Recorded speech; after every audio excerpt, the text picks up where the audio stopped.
नमस्कार, ABC channel में आपका स्वागत है। मैं हूं सचिन श्रीवास्तव और आप मेरे साथ देखेंगे आजमगढ़ से जुड़ी खबरें। आइए नजर डाल लेते हैं आज की खास खबरों पर।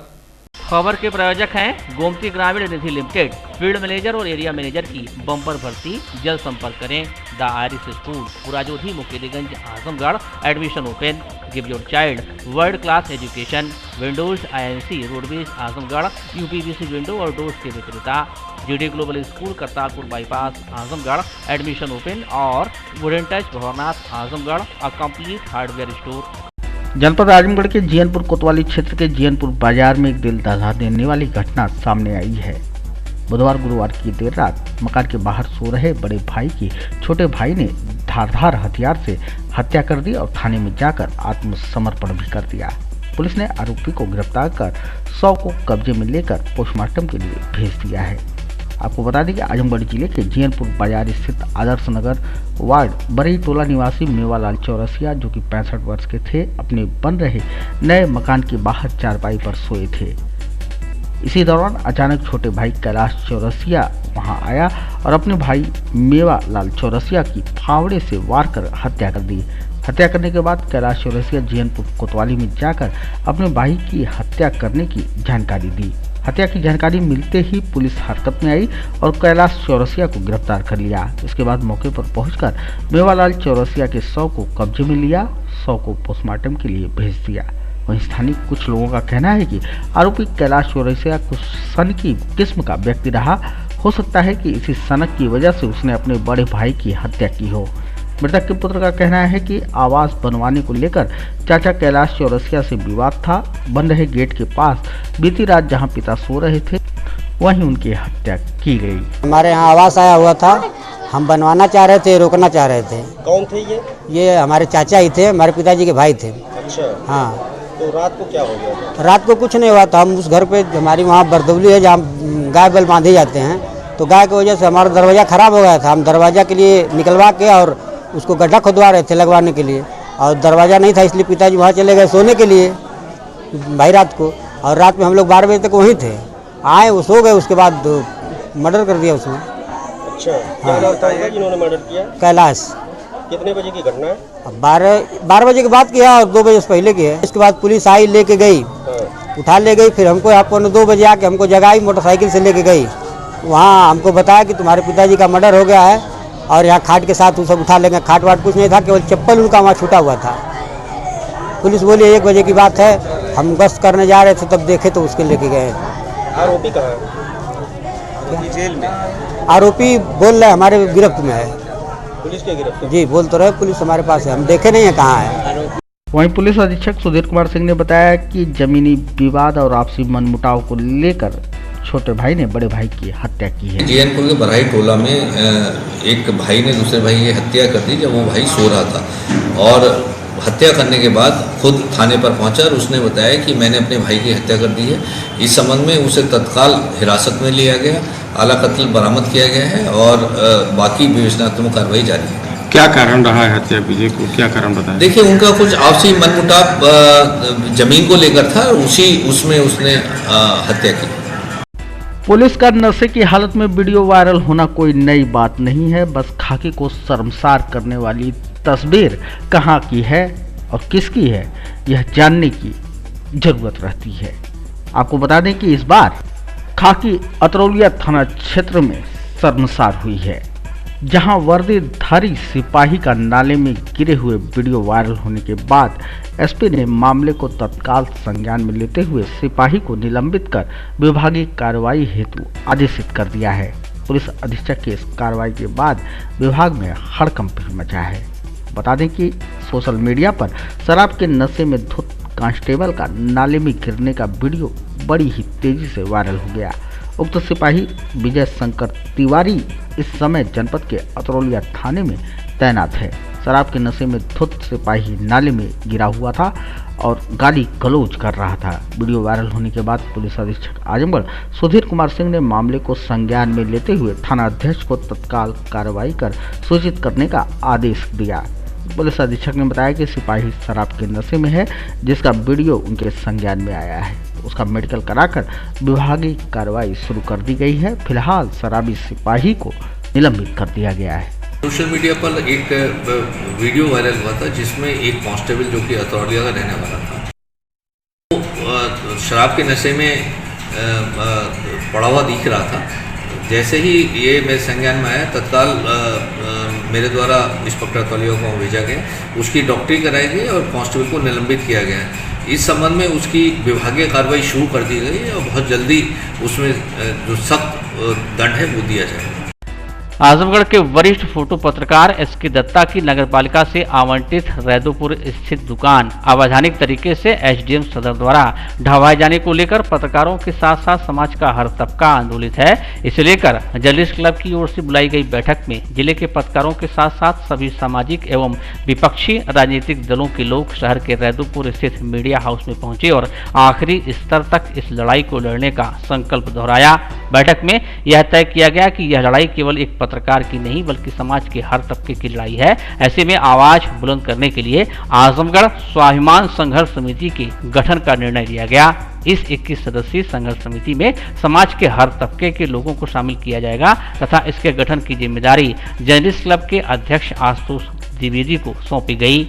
यह संघर्ष समिति 26 मार्च को अतिक्रमण के नाम पर गरीबों को उजाड़े जाने के परिप्रेक्ष्य में एसडीएम सदर के खिलाफ डीएम व मंडलायुक्त को ज्ञापन देगी। इसके साथ ही संघर्ष समिति कानूनी कार्रवाई के लिए आगे की रणनीति तय करेगी। इस लड़ाई में सभी राजनीतिक एवं सामाजिक संगठनों को शामिल किया जाएगा तथा इसी संघर्ष समिति के बैनर तले आगामी 2 अप्रैल को कलेक्ट्रेट में धरना दिया जाएगा। इसके साथ ही सोशल मीडिया पर एसडीएम हटाओ शहर बचाओ के नाम से कैंपेन भी चलाया जाएगा। इस बैठक में जर्नलिस्ट क्लब, प्रेस क्लब, तमसा प्रेस क्लब, श्रमजीवी पत्रकार संघ, गांधीगिरी टीम, आर्यावत महासभा, आजमगढ़ अभिभावक महासंघ, chemist and druggist association, petroleum dealers association, Samajwadi party, जिला कांग्रेस कमेटी के अध्यक्ष प्रवीण सिंह, बसपा के मंडल कोऑर्डिनेटर अरुण पाठक, आजमगढ़ व्यापार मंडल, राष्ट्रीय सामाजिक न्याय आंदोलन के रामकुमार यादव आदि लोग मौजूद रहे। बैठक की अध्यक्षता जर्नलिस्ट क्लब के अध्यक्ष आशुतोष द्विवेदी ने की। मुझको 23 तारीख को पॉइनियर कार्यालय पे 2 सिपाही, एक सिपाही का नाम पता है मुझे, अखिलेश नाम है, अखिलेश यादव, वो और एक सिपाही दोनों आए, रामोद जी कार्यालय पे थे। आदरणीय रामोद जी से उन्होंने पूछा कि एसके दत्ता कहाँ हैं, तो उन्होंने कहा कि वो अपने कार्यालय पे होंगे, आप जाके देख लीजिए, अभी यहाँ नहीं आए हैं। तो वो लोग चले गए। फिर उसके बाद वो जानकारी प्राप्त करके हमारा जो दूसरा स्टूडियो है उस स्टूडियो पे आए,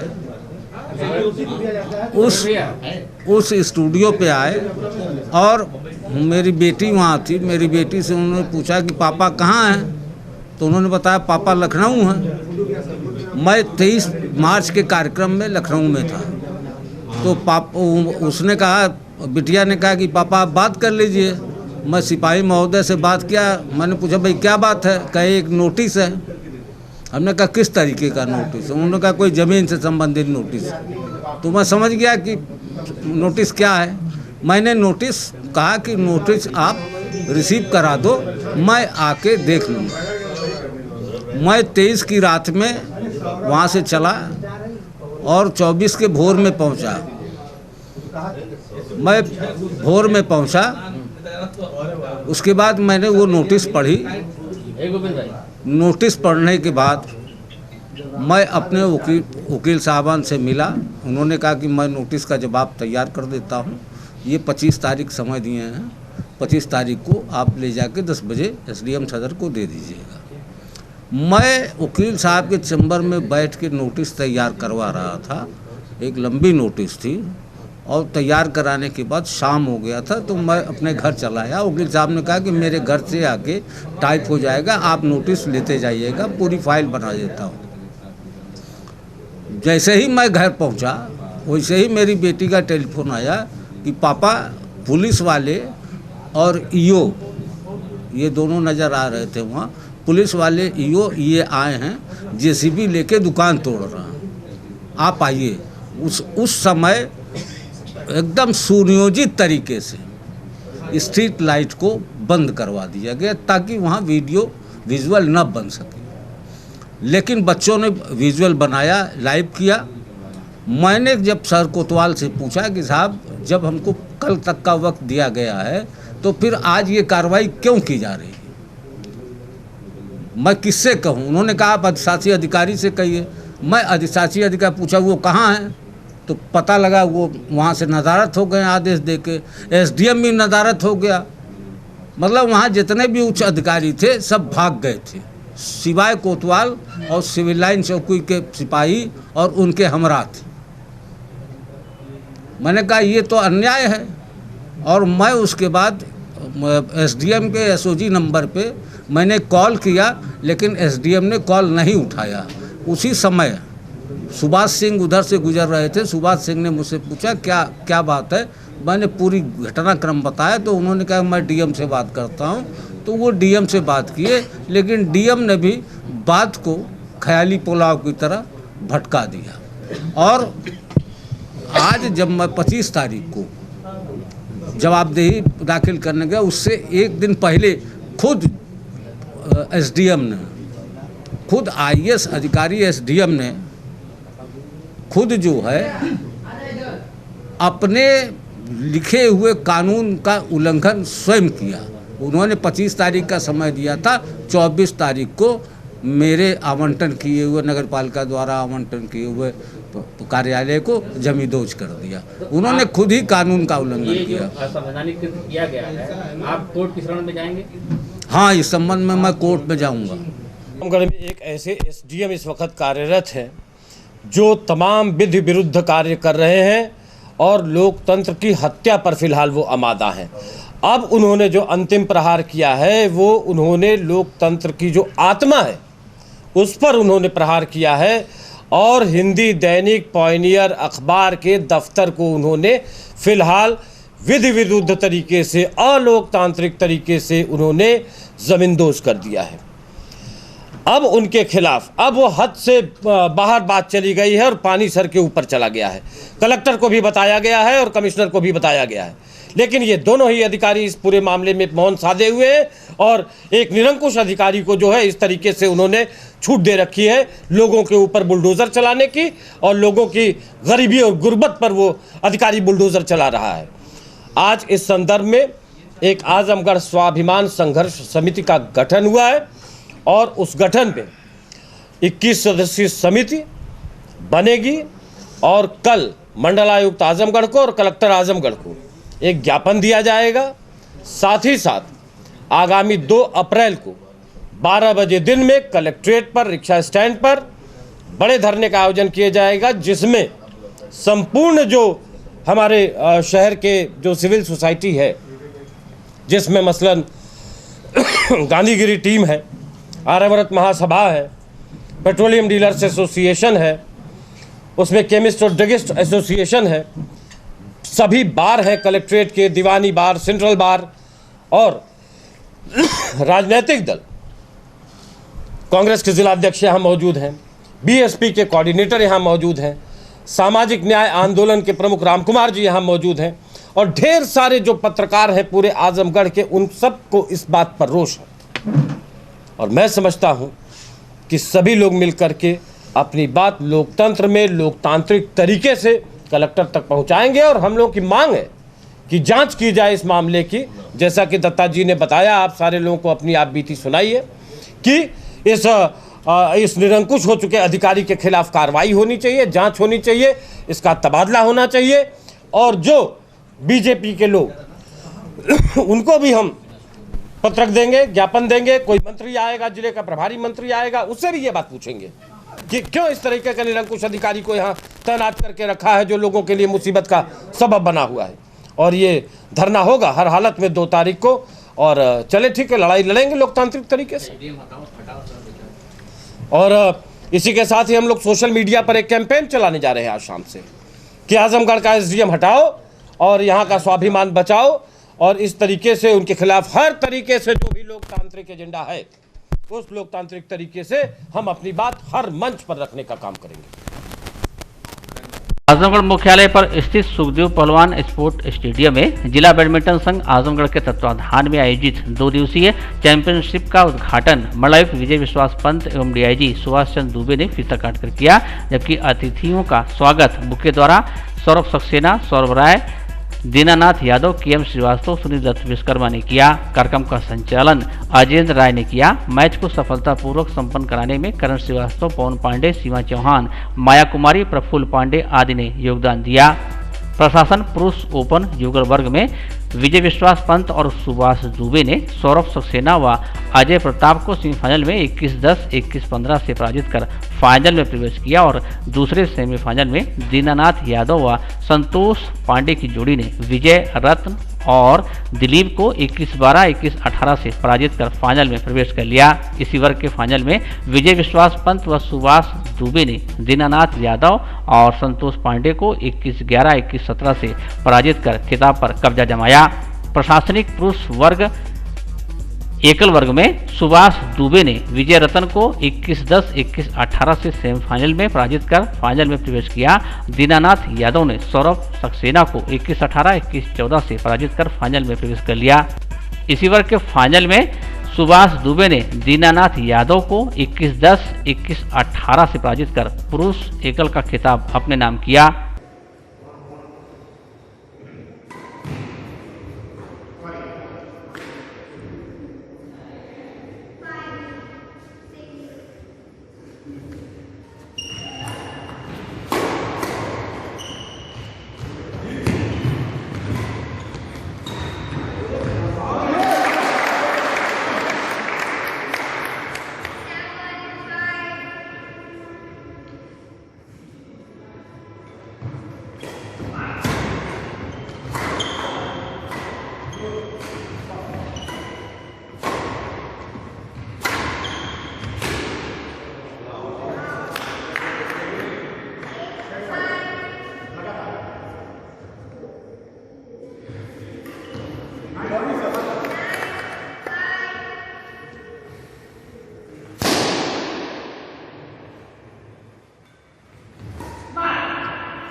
मंडलायुक्त विजय विश्वास पंत के निर्देश पर उनके कार्यालय के सभागार में आयोजित स्थानीय निकायों की समीक्षा बैठक की अध्यक्षता करते हुए अपर आयुक्त प्रशासन अनिल कुमार मिश्र ने मंडल के अंतर्गत अधिकांश निकायों में कर करेत्तर की वसूली की स्थिति अत्यंत खराब पाए जाने पर नाराजगी व्यक्त करते हुए आगाह किया कि लक्ष्य के सापेक्ष वसूली नहीं होने पर संबंधित अधिशासी अधिकारी को प्रतिकूल प्रवेश देने की कार्रवाई की जाएगी। उन्होंने कहा कि गर्मी का मौसम शुरू हो चुका है, इसलिए सभी पेयजल आपूर्ति सुदृढ़ करना सुनिश्चित करें। नगरवासियों को पानी की किल्लत नहीं होनी चाहिए। उन्होंने यह भी कहा कि नालों की सफाई का कार्य समय से नहीं पूरा होने पर बरसात के दिनों में प्रायः जल भराव की स्थिति उत्पन्न हो जाती है और लोगों को काफी दिक्कतों का सामना करना पड़ता है, इसलिए नालों की सफाई समय से कराई जाए।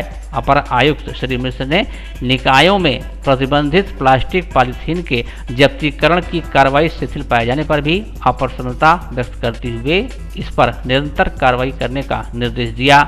उन्होंने कहा कि वर्तमान में मच्छरों का प्रकोप काफ़ी बढ़ गया है। ऐसी स्थिति में नगर पालिकाओं और नगर पंचायतों में फॉगिंग कार्य लगातार होना चाहिए। इसके अलावा स्वास्थ्य की दृष्टि से वाटर टेस्टिंग भी नियमित अंतराल पर अवश्य कराई जाए। स्थायी कर्मियों के बाद अब संविदा कर्मियों ने भी सरकार के खिलाफ मोर्चा खोल दिया है। सबका डर वही, निकाले जाने का, बेरोजगार किए जाने का। और इसी डर के क्रम में इस बार मोर्चा खोला है मनरेगा सहायकों ने, जिनके ऊपर निष्कासन की तलवार लटक रही है। गुरुवार को सीएम को नामित अपना ज्ञापन उन्होंने जिला प्रशासन को सौंपा। कोविड काल में अपनी सत्य निष्ठापूर्ण सेवा 12 वर्षों के अनुभव का हवाला देते हुए सरकार से उन्होंने वर्तमान पदों पर कार्यरत रखे जाने की अपील की। नरेगा तकनीकी सहायक वेलफेयर एसोसिएशन के जिला मंत्री इंजीनियर राम अवध शर्मा ने बताया कि सरकार कितने को रोजगार दे रही है इस आंकड़े को दर्शाने के लिए नियुक्तियां कर रही है, लेकिन कितने को बेरोजगार कर दे रही है इसके आंकड़े लोग नहीं जान पा रहे, तब उन्हें हकीकत पता चलेगी। उन्होंने कहा कि सरकार जैम पोर्टल के जरिए जो नई नियुक्तियां करने जा रही है उसे रोका जाना जरूरी है, वरना वे लखनऊ तक प्रदर्शन करने के लिए बाध्य होंगे। हम लोग आज 10 से 12 सालों से मनरेगा में जी जान से ईमानदारी पूर्वक कार्य कर रहे हैं। आज की डेट में उत्तर प्रदेश सरकार हमारे खिलाफ जेम पोर्टल से नियुक्ति करने जा रही है, जो बिल्कुल गलत है। हम उसका विरोध करते हैं और हम जो पुराने कर्मचारी हैं, संविदा कर्मी मनरेगा में इतने दिनों से काम कर रहे हैं, हम लोगों को हम जो सेवा शर्तें हैं जिस तरह से नियुक्ति की गई है उस तरह से हम लोगों को रखा जाए, उसमें कोई छेड़छाड़ न की जाए। और यदि उसमें छेड़छाड़ की जाती है, हम लोगों के खिलाफ कोई कार्रवाई की जाती है, हम लोग नियुक्ति जेम पोर्टल में समाहित की जाती है, तो हम उसके लिए अभी तो मुख्यमंत्री जी को ज्ञापन दे रहे हैं और आगे चलकर यहाँ से लेकर लखनऊ तक जो भी करना होगा, धरना प्रदर्शन करना होगा, आमरण अनशन करना होगा, हम लोग सब कुछ करने के लिए तैयार हैं। क्योंकि हम लोगों ने इस कोरोना काल जैसी महामारी में आज अपनी सत्यनिष्ठा ईमानदारी के साथ जो पलायित मजदूर थे, जो लोग अन्य शहरों से आए, उनके बीच में जा कर के बिना किसी सुरक्षा के, बिना किसी सेवा या कोई अन्य भत्ता के हम लोगों ने पूरी ईमानदारी से काम किया, लोगों को रोजगार दिया। इस कोरोना जैसी महामारी में जो ग्रामीण मजदूर हैं उनको समस्याएं नहीं आने दी और हमारे लोगों के, हम मनरेगा कर्मियों की मेहनत के बदौलत आज उत्तर प्रदेश सरकार पूरे देश में नंबर 1 आई है, जिसके लिए हम लोग हमेशा तत्पर हैं। हम लोग ईमानदारी से काम कर रहे हैं। हम लोगों को हमारी जो पुरानी नियमावली है, जो सेवा शर्तें हैं, उसके अतिरिक्त थोड़ा भी छेड़ा न जाए। और यदि हम लोगों के लिए और सरकार को नियुक्ति करना ही है तो हम लोग को यथावत रहने दें। हम लोग के लिए सेवा शर्तें, नियमावली, HR पॉलिसी तैयार करें। गवर्नमेंट की तरफ से हमारा EPF काटने के लिए तमाम प्रेशर बनाया गया, लेकिन आज तक हमारा EPF नहीं कटा, हमारे लिए HR पॉलिसी नहीं बनी। तो हम मुख्यमंत्री जी से यह निवेदन करते हैं कि मुख्यमंत्री जी आप हमारी तरफ ध्यान आकृष्ट करें, हमारे लोगों का कल्याण करें। यदि हमारे खिलाफ जेम पोर्टल अगर आप लाते हैं तो हम उसके लिए अपना कार्य बंद कर देंगे, कार्य बहिष्कार करेंगे, आमरण अनशन करेंगे। यहाँ से लेकर लखनऊ तक हम लोग अपना धरना प्रदर्शन करेंगे। उसके लिए जो कुछ भी करना होगा हम लोग। खुशखबरी, भारत सरकार से मान्यता प्राप्त बैंकिंग संस्था गोमती ग्रामीण निधि लिमिटेड में बम्पर भर्ती, फील्ड मैनेजर और एरिया मैनेजर की 1000 वैकेंसी। संपर्क करें इन नंबरों पर। Head office Vikrant Khand, Gomti Nagar, Lucknow. Admin office Kundigarh, Azamgarh. Branch office Kandharapur, Belaisa, Hariyani, Jaunpur और गोंडा। गोमती ग्रामीण निधि लिमिटेड के daily deposit plan, monthly deposit plan, fixed deposit plan, pension plan एवं MIS प्लान में निवेश करें और पाएं कम समय में अच्छा return. Wooden touch Bhavarnath, Azamgarh, a complete hardware store. हमारे यहाँ branded plywood, flush door, designer door, PVC door, 4 mica, fancy hardware, kitchen की चिमनी एवं मॉड्यूलर किचन की एक्सक्लूसिव रेंज उपलब्ध। अपने आशियाने में लगाइए 4 चांद, पहुंचिए wooden touch Bhavarnath, Azamgarh. Wooden और एल्युमिनियम हुआ पुराना, UPVC विंडो और डोर्स का आया जमाना। अपने घर, मकान और ऑफिस में लगवाएं शानदार UPVC विंडो और डोर्स। दीमक, पेंट, पॉलिश के खर्चों से बचें। High security, sound proof, energy saving, fire resistant, water proof, 1 time investment. UPVC window और डोर्स अब आपके शहर आजमगढ़ में उपलब्ध। Windows INC besides BJP office, roadways, civil lines, Azamgarh. Wall interior के लिए भी संपर्क करें। 3D wallpaper, 5D wallpaper, designing wallpaper, kitchen, bedroom and drawing room wallpaper.